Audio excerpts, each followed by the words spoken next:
what is the purpose of something like the NBA or any pro sport?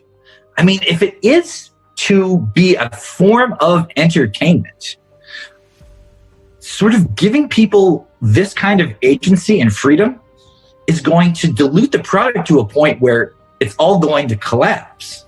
But we almost work from the premise now that a pro athlete is supposed to be able to sort of pursue their dreams and make an intense amount of money.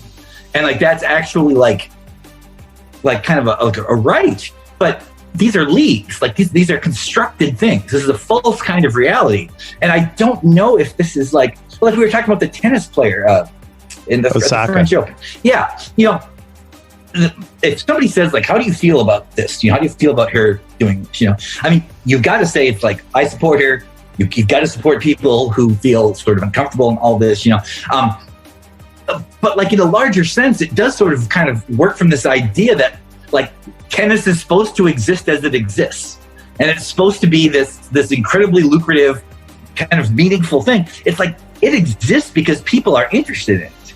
So if we sort of say you don't have to do anything that keeps people interested in your game, it's eventually going to put the whole enterprise in jeopardy. I sort of agree with Kolsterman, Chuck Kolsterman. I read his book, Black Hat, Who Wears the Black Hat, something like that. It's really good. Shout out to Bill Simmoms for having him on, continue to have him on, put me on to Chuck Kolsterman. We went through the last 10 years, 11 years that LeBron changed player empowerment in sports. But Kolsterman's right. There's a relationship between the league owners and the league itself and the players. At what point do we just say we do what we want and we're the celebrities and we don't owe the fans much? I'm trying to think about like what I would do if I was an athlete. I would just do whatever I wanted to do. You know, we've seen the Marshawn Lynch's, Colin Kaepernick's, Osaka now, Kyrie Irving is kind of doing that too, where they're exercising this right that doesn't exist, and they could be ahead of their time. But also, what is too far? Because politically, we're talking about a division where we can't even totally enjoy the game how we once did. And then just fundamentally, basketball is all over the place with the salary cap the way that it is, and then players just saying, fuck it, I don't want to be on this team anymore. And they just create their own teams. Now you have two sets of general managers.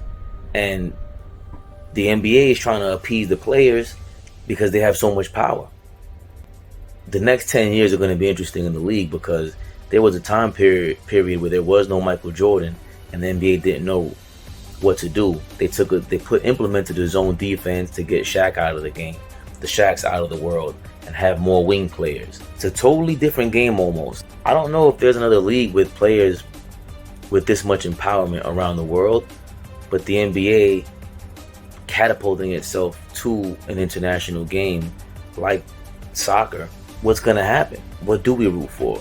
You know, we still need a place where the best play at their best and are competing at and are pushed and challenged in different ways to determine what is the best.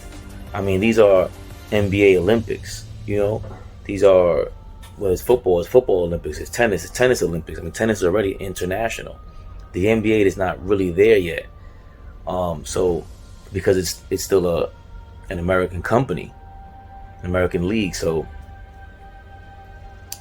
I just found what he said really interesting and wonder what y'all think.